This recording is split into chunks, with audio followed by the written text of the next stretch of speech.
प्रदेश में कुछ सीटों पर मतदान नहीं है। दरअसल ये उत्तर प्रदेश की किस्मत 2019 का रास्ता सब कुछ तय करेगा और इसीलिए समाजवादी पार्टी के गढ़ पर आज वोटिंग है। लेकिन हम आपको दिखा रहे हैं मायावती की तस्वीरें। याद रखिए, मायावती वोटिंग के लिए पहुंची है। चाहे जितना भी फैमिली फ्यूड जिसे अंग्रेजी में कहते हैं, पारिवारिक जंग की वजह से समाजवादी पार्टी को मीडिया में मोमेंटम जबरदस्त मिला, लेकिन मायावती और उनका काडर जमीन पर क्या कर रहा है इस पर सबकी नजर होगी। बहुत ज्यादा मुझे नहीं लगता यहां से निकलने के बाद वो मीडिया से बात करेंगी, लेकिन मायावती वोट डालने के लिए पहुंची हुई हैं और जैसा कि हमने आपको बताया था, लखनऊ कैंट में उनका वोट है जहां वो वोट डालने जा रही हैं। आप तीनों से जल्दी से वोट डाल चुकी हैं, बाहर निकल रही हैं वो। एक प्रतिक्रिया, क्योंकि मायावती पूरा परिवार और उनकी लड़ाई, पूरा ड्रामा चला, फैमिली सोप जिसे हम कहते हैं, टीवी पर चला। मायावती कहाँ खड़ी है? पिछले चुनाव में जब वो जीती थी, हाँ, 2007 में, हाँ, तो उन्होंने एक बड़ा गजब का काम किया था जो भारतीय सभ्यता के इतिहास में इससे पहले नहीं हुआ था, कि दलित और सवर्णों को उन्होंने एक कर दिया था। हाँ। अम्बेडकर ने बड़ी कोशिश की दलित मुस्लिम एकता की।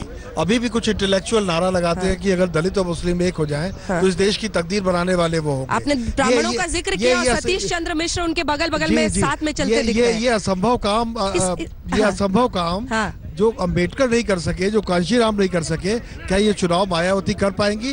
बड़ा गौरतलब है ये बहुत महत्वपूर्ण। मैं अंसारी साहब जल्दी से आपसे, क्योंकि ये वो इस बार वैसे ही सोशल इंजीनियरिंग कर पाई है क्या? क्योंकि बीते दिन भी जब इलाहाबाद में मैं शो कर रही थी तो उनके नेता जोर जोर से बता रहे थे हमने इतने ब्राह्मणों को टिकट दिया है, हमने इतने मुसलमानों को टिकट दिया है। वो सोशल इंजीनियरिंग इस बार क्या वो जिसे कहते हैं हिट द नेल, वो कर पाई है? ये देखिए, एक बड़ा जबरदस्त गैम्बल है। अगर ये पे ऑफ कर जाता है तो आने वाले दिनों में राजनीति की दिशा तय कर देगा।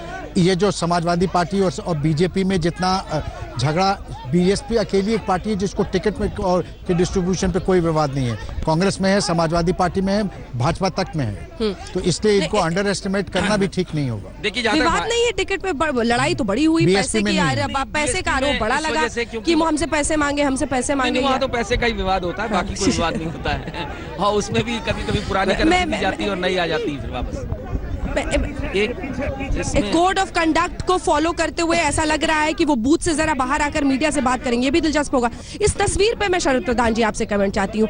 मायावती और बगल में खड़े सतीश चंद्र मिश्र, इसी को सोशल इंजीनियरिंग का वो कैलेंडर की तस्वीर बनाई गई जिसके जरिए आप आगे बढ़े। अब उस पर कमेंट। हाँ। अब ये जो है, अब ये इतिहास हो गया है। ये जो सोशल इंजीनियरिंग इनकी थी वो वन शॉट फॉर्मूला चल गया, तुक्का चल गया, काम बन गया।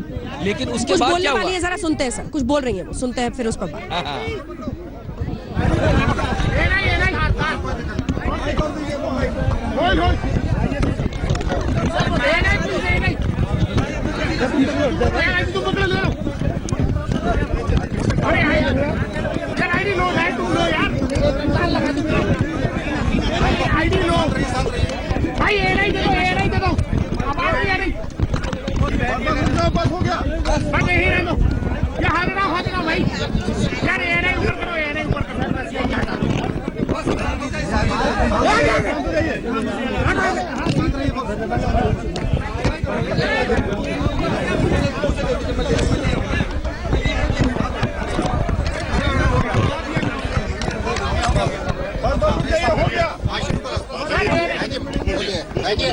नहीं सर, अपना वोट डाला, कितना भरोसा है आपको बीएसपी की जीत का?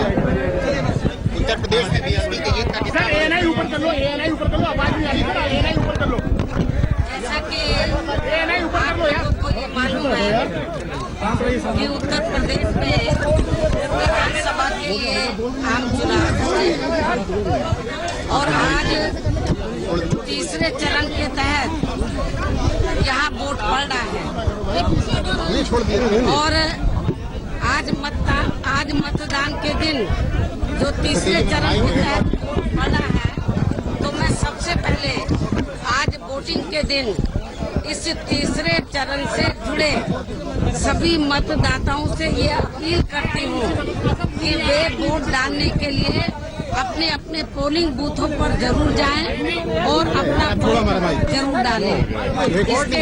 इसके साथ ही यहाँ मैं ये भी कहना चाहती हूँ कि आज तीसरे चरण का वोट पड़ा है, 2 चरण के वोट पड़ चुके हैं और 2 चरण के जो वोट पड़े हैं तो उसके आधार पर मैं ये कह सकती हूँ कि तीसरे चरण में भी बहुजन समाज पार्टी वोट के मामले में नंबर 1 पर रहेगी और आगे जितने भी चरण बचे हैं उन सभी चरणों में बहुजन समाज पार्टी नंबर 1 पर रहेगी और बहुजन समाज पार्टी की अकेले ही अपने बलबूते पर सरकार बनने के लिए जा रही है और कम से कम 300 के करीब सीटें बहुजन समाज पार्टी जीतने के लिए जा रही है।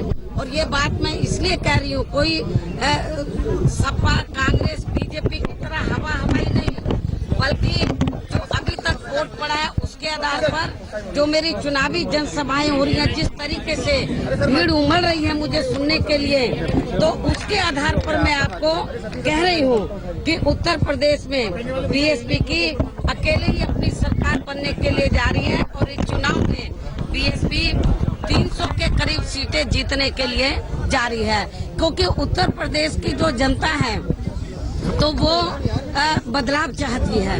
उत्तर प्रदेश की जनता यहाँ पर समाजवादी पार्टी का जो गुंडा राज है, जंगल राज है, उससे वो तंग आ चुकी है। यहाँ पर अमन चैन और शांति का वातावरण चाहती है। इसके साथ ही भारतीय जनता पार्टी तो जिसको लगभग 3 वर्षों तक यहाँ की जनता आजमा चुकी है, जिसने अपने लोकसभा चुनावी जो वायदे हैं उनका 1/4 हिस्सा भी पूरा नहीं किया है, तो उत्तर प्रदेश की जनता इनको 3 साल के अंदर बीजेपी को आजमा चुकी है।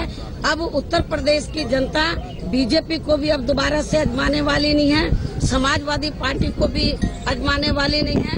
अब उत्तर प्रदेश की जनता तो यहाँ पर बीएसपी की ही सरकार बनाने वाली है। उन्होंने पूरा पक्का मन बना चुका है। मैं ये आज जहाँ पर इटावा में भी चुनाव हो रहा है, जहाँ पर उनके पार्टी ने अभी दिखा दिया, हो गया, किसी और को भी पूछने दो। चलो चलो हो गया यार, कार्ड दिखा दे।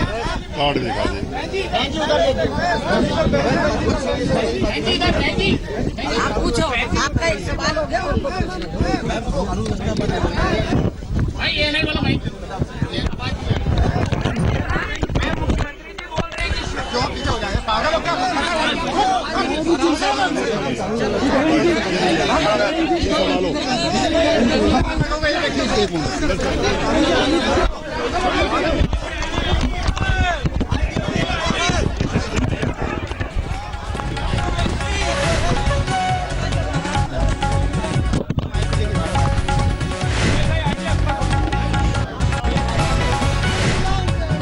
चलिए, मायावती लगा कि सवालों का जवाब देंगी, लेकिन रीत वही पुरानी। इन सब के बीच दावा उनका ये कि 300 सीट जीतेगी बीएसपी। आजमा चुके हैं लोग समाजवादी पार्टी को, बीजेपी पर भरोसा नहीं है, मैं ही भरोसे का चेहरा हूं। मेरा भाषण सुनने के लिए ज्यादा से ज्यादा लोग आते थे, उन्हें हवा ये लग रही है उनकी तरफ है। आपको क्या लग रहा है प्रधान जी? देखिए, ये तो अगर नेताओं के भाषणों पे जाएं तो उत्तर प्रदेश में 1200 सीटों की जरूरत पड़ेगी, क्योंकि कोई पार्टी 300 से कम का दावा ही नहीं कर रही आजकल। और इनका जहां तक सोशल इंजीनियरिंग वाली जो बात पूछ रही थी, वो मैंने इसलिए कहा कि इतिहास हो गया है वो, क्योंकि इस दफा इन्होंने ब्राह्मणों का या अपर कास्ट का वोट मिलना इनके लिए नामुमकिन है, इसीलिए इन्होंने अपील जारी करी मुस्लिम्स के लिए, और इतनी खुल के करी कि वो इलेक्शन कमीशन को भी उसका नोटिस लेना पड़ गया। और इस तरीके से, और उसका डेस्परेशन इसलिए दिखने लगा, एक दफा इन्होंने 12 मौलाना कहीं से पकड़े जिनकी कोई रिलीजियस हैसियत नहीं थी, जिनको कोई जानता नहीं था, और उनसे अपील जारी करवाई कि भाई मुसलमान हमें वोट दो। तो इस तरीके का जब डेस्परेशन होता है तो उससे जाहिर होता है कि कमजोरी, और ये कमजोरी जो है इनकी। लेकिन मैं शशि शेखर जी इसको अलग प्लेटफॉर्म पे ले जाना चाहती हूँ। हम डेस्परेशन वहीं क्यों दिखते हैं? वो गठबंधन भी तो डेस्परेशन है, जहां आप चाह रहे थे कि ध्रुवीकरण हो, आप मुस्लिम का जो कंफ्यूजन है उसको दूर करें और कहें कि भैया हम हैं तुम्हारे मसीहा, आ जाओ समाजवादी पार्टी और कांग्रेस गठबंधन में। तो अगर इनका डेस्परेशन है तो उनका भी एक डेस्परेशन है। मायावती का मैं इसे डेस्परेशन इसलिए नहीं कहूंगा कि सॉलिड वोट बैंक पर वो बैठी हैं। उनकी दिक्कत यह है कि वो सॉलिड वोट बैंक उनको एक सीमा पर ले जाकर अगर खड़ा करता है तो उससे आगे जाने में भी रोकता है, और उनको उस वोट बैंक में इजाफे की जरूरत महसूस होती है। जैसे मैंने पहले कहा कि पहले उन्होंने ब्राह्मणों को जोड़ा, इस बार वो मुसलमानों को जोड़ना चाहती हैं। लेकिन एक बार जोड़ लेने से कुछ नहीं होगा। इनफैक्ट पार्टी की जो रीति है वो लगातार उस तरीके की दिखाई पड़नी चाहिए कि लोग जो जुड़े हुए हैं वो जुड़े रहें। और निचले स्तर तक मैसेज जाए। इनफैक्ट इनकी जो मसीहाई किस्म की जो राजनीति है उसको शायद दूसरे वर्ग के लोग उस तरह स्वीकार अभी तक नहीं कर पाए जैसे कि उनके एक वर्ग के लोग करते हैं। एक बात को बार बार दोहरा रही थी जावेद जी, क्या मतलब मकसद क्या था? किस बात से ताल्लुक है? ये जब बोल रही थी अभी तो बार बार एक ही बात कह रही थी कि इतने लोग आ रहे हैं और मेरे भाषण को सुनने के लिए आ रहे हैं, और रिपीट बहुत कर रही थी। देखिए ये इनकी एक आदत है और इनका ये मानना है कि ये हम लोगों से कम बात करती हैं अपने वोटर्स, अपने सपोर्ट बेस पे, और उसको बार बार जब अब एक ही बार बात को जब 5 बार आप दोहराएंगे तो वो दिमाग में पुख्ता तौर पे बैठ जाती है। तो शायद इसलिए ये आदत है उनकी रिपीट करने की। प्रेस कॉन्फ्रेंस में भी एक बात को मायावती बहुत क्लियर है अपने सारे फंडे में। वो बार बार ये कहती हैं कि मुझे आपकी जरूरत नहीं है, मुझे जिनकी जरूरत है मैं उनको एड्रेस कर रही हूँ। सीधा बात कर रही हैं वोटरों से। उन्हें भी पता है कि टीवी पे देखेंगे उनके वोटर क्या वो कह रही हैं। सरल स्पष्ट भाषा, बार बार दोहराना, क्योंकि वो चाहती हैं कि वोटर तक उनकी बात पहुंचे। राज तिलक, आप देख रहे हैं हमारी ये विशेष पेशकश। किसका होगा राज तिलक? गोमती रिवर फ्रंट से। और एक से एक बातें और दावे इस वक्त सुबह सुबह किए जा रहे हैं। इस बीच लखनऊ के साथ ये तमाम सीटें जिसे समाजवादी पार्टी का गढ़ माना जाता है, वोटिंग के लिए निकल रहे हैं लोग। तस्वीरें बूथों की भी आपको दिखाएंगे, लेकिन सबसे पहले लिए चलते हैं बाला, हमारे सहयोगी हमारे साथ हैं। और बालकृष्ण, मायावती बोल के निकल गई, सवाल आपने पूछा जवाब दिया नहीं, लेकिन इन सब के बीच क्या कहता है हाव भाव? क्या अंदर से वाकई इतनी आश्वस्त है कि 300 का दावा करे?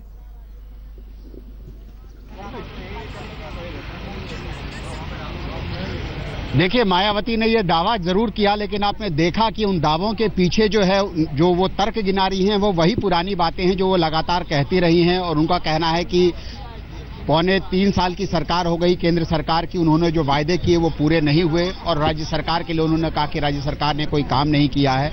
लेकिन अगर मायावती के दावों को अगर आप अलग हटा के देखें तो ये लड़ाई इतनी आसान है नहीं जितनी मायावती कह रही हैं। और तो 300 सीटों का दावा ये एक बहुत चुनौती भरा काम लगता है, खासतौर पर जिस फेज में आज चुनाव हो रहा है, क्योंकि पिछले बार का अगर आप प्रदर्शन देखें इस पूरे इलाके में तो बीएसपी अच्छा प्रदर्शन नहीं कर सकी थी। अगर लखनऊ सीट की बात करें तो लखनऊ की में आज मतदान हो रहा है। लखनऊ में पिछली बार एक भी सीट नहीं जीत पाई थी बीएसपी। तो इतनी बड़ी जो 300 सीटों का उनका दावा है, ये एक बहुत बड़ी चुनौती है। मायावती कह रही हैं, लेकिन वोटरों को फैसला करना है।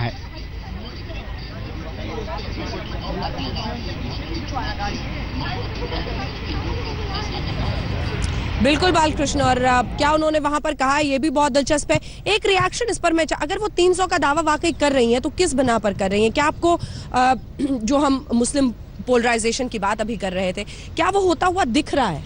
नहीं, मुझे नहीं लगता कि मुस्लिम पोलराइजेशन जिस तरह से मायावती ने अपील करी है उससे उन्हें मिल जाएगा उसी तरीके से जैसे कि मतलब कल्बे जवाद, बुखारी, इस तरह के लोगों को क्या आज का मुसलमान सुनेगा? कि मुझे नहीं लगता बुखारी की क्रेडिबिलिटी इतनी कम हो चुकी है, क्योंकि उन्होंने पिछले कुछ सालों में जिस तरीके से अपने दामाद के लिए टिकट मांगा, फिर मंत्री पद मांगा, मतलब कुछ भी करने को, जब तक और जहां नहीं मिला तो उसके बाद नाराज हो गए वो।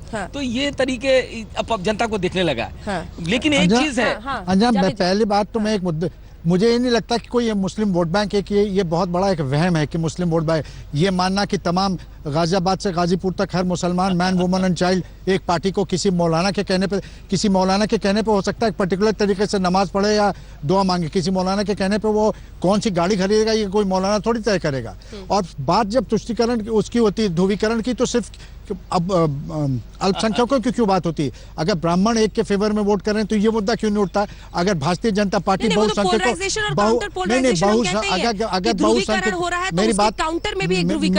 मेरी बात सुनिए, अगर राजनीति का सच है, हिंदुस्तान की राजनीति का सच है तो उस सच पे भी तो फोकस करना चाहिए कि एक पर्टिकुलर पार्टी बहुसंख्यकों का सिर्फ वोट अपने लिए मांगती है। तो कांग्रेस और एसपी क्यों मिले साथ में?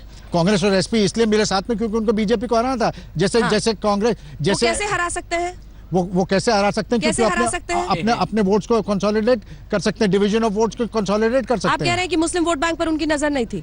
नजर उतनी ही थी जितनी बीजेपी की बहुसंख्यक वोट बैंक पे थी या मायावती की दलित वोट बैंक पे। बिल्कुल, सब अपनी राह चल रहे हैं। तो तीनों सबको पता है कि मुस्लिम अगर एक तरफ गए तो काउंटर पोलराइजेशन हुआ तो बीजेपी सोचती है हमको फायदा हो जाएगा। अंजना, मेरे दिमाग में ये सवाल बहुत सालों से चल रहा था कि मुस्लिम क्या सिर्फ एक वोट बैंक है, और कैराना के उन गांवों से जहां दंगे हुए मैं यहाँ के शिया डिग्री कॉलेज तक गया लखनऊ के। हाँ। मैंने मुस्लिम इंटेलेक्चुअल से, मुस्लिम दिहाड़ी मजदूरों से, मुस्लिम टुंडे के कबाब वाले से, अज्जू पान वाले से, हाँ। किस किस से नहीं पूछा। हाँ। एक बात अलीगढ़ मुस्लिम यूनिवर्सिटी के एक प्रोफेसर ने बहुत बढ़िया कही। हाँ। उसने कहा कि हमारे ऊपर एक निश्चित वेशभूषा और निश्चित भाषा वालों ने कब्जा जमा लिया है, और जब हम चलने लगे तो उन्होंने कहा साहब एक सेल्फी हो जाए। तो एएमयू के इंटेलेक्चुअल्स और मुस्लिम इंटेलेक्चुअल्स के साथ हम एक फोटो खिंचाने लगे।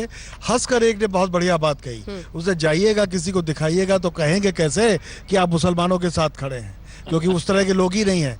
हो क्या गया है कि राम जन्मभूमि का आंदोलन हो तो एक निश्चित वेशभूषा वाले आ जाते हैं, जब मुस्लिम वोटों की बात आए तो एक निश्चित वेशभूषा वाले आ जाते हैं। ये जो प्रतीक चिन्ह बन गए, रामविलास पासवान की एक फोटो मुझे याद आ रही है। एक इलेक्शन में सर्वाधिक सीटें पा गए थे और बिहार विधानसभा भंग करनी पड़ी थी, बाद में सरकार नहीं बनी थी। उसमें ओसामा बिन लादेन का वेशभूषा धारण किए एक आदमी उनके पीछे खड़ा हुआ था। वोट बैंक नौटंकियों से, प्रतीकों से मिलता है कि नहीं? पासवान तक क्यों पहुंच रहे? यूपी में ही रहिए ना सर। मौलाना मुलायम कैसे बनते हैं जब वो एक खास वेशभूषा में सामने आते हैं? मौलाना मुलायम किसने कहा? मौलाना मुलायम किसने कहा? उमा भारती ने कहा था। मौलाना मुलायम किसने कहा? देखिए यही एक बात है। लेकिन मैं एक बात ईमानदारी से कहूंगा कि ये बात फैक्ट है कि हमारा वोटों का ध्रुवीकरण होता है। हाँ। और वोटों का ध्रुवीकरण अगर धर्मों में नहीं होता, हाँ। तो जातियों में होता है। हाँ। हम ध्रुवीकरण के आदी हैं। और कन्नौज से हमारे दो सहयोगी हमारे साथ जुड़ रहे हैं। हिमांशु, अगर मेरी आवाज पहुंच रही है आप तक, बहुत दिलचस्प। और कन्नौज से हमारे साथ आशुतोष जुड़ रहे हैं। हिमांशु, मतदाता कितनी तादाद में वहां पर पहुंच रहे हैं? और ये जिन मुद्दों पर आप सुन रहे होंगे लगातार, जिन मुद्दों पर हम यहाँ पर चर्चा कर रहे हैं, जमीन से आप क्या भांप पाए हैं हिमांशु?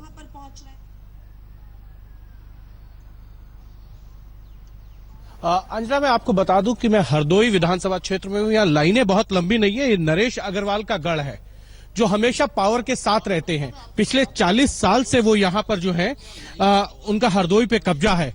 इस सीट पर तो लगातार उनका कब्जा है। 1985 को अगर छोड़ दें तो पिछली 2 बार से उनके बेटे हैं, और वो जहां पावर होती है, जहां यूपी की सरकार होती है, उसके साथ होते हैं, चाहे वो बीएसपी हो, बीजेपी हो या समाजवादी पार्टी हो। फिलहाल वो समाजवादी पार्टी में है और उनके पुत्र जो है मंत्री भी है समाजवादी पार्टी के अंदर। वो यहां से तीसरी बार चुनाव लड़ रहे हैं। और मैं आपको बता दूं कि ये कहा जा रहा है कि हरदोई जो है वो यहाँ के लोगों का मानना है कि ये भक्त प्रहलाद और हिरण्यकश्यप की नगरी है। यहीं पर होलिका जो है प्रहलाद को लेकर अग्नि के अंदर बैठी थी और वहीं जो है होलिका का दहन हुआ था। अब देखना यह है कि 11 मार्च के बाद होली को यहां पर कैसे मनाया जाएगा, क्योंकि नरेश अग्रवाल को जो यहां से बीजेपी के उम्मीदवार हैं राजा राम बख्श सिंह, वो टक्कर दे रहे हैं। पिछली बार वो बीएसपी में थे। नरेश अग्रवाल हमेशा ये कहते रहे हैं कि जो उनके सामने लड़ा और दूसरे नंबर पर आया, उसने उसके बाद कभी मैदान में मुंह नहीं दिखाया। तो मतलब साफ है कि इस बार जो पिछली बार दूसरी बार नंबर पे रहे थे वो भी मैदान में है और उनके पुत्र को कड़ी टक्कर दे रहे हैं। उनका मानना है राजा राम बख्श सिंह का, क्योंकि 3 दिन पहले यहां पर प्रधानमंत्री नरेंद्र मोदी ने रैली की थी, उसका उनको फायदा मिलेगा। और उनका यह भी कहना है कि बीएस कह दिया, अब उससे आगे किसी के कहने की कुछ जरूरत नहीं है, क्योंकि सबके चेहरे पर मुस्कान थी और सबने यही कहा कि आपने सटीक कह दिया। कुछ ऐसे लोग हर पार्टी में होते हैं। लालू प्रसाद यादव ऐसे ही रामविलास पासवान को मौसम विशेषज्ञ कहते हैं। मौसम भांप कर जो नेता पार्टी बदल ले, उनमें महारत इन साहब को भी है।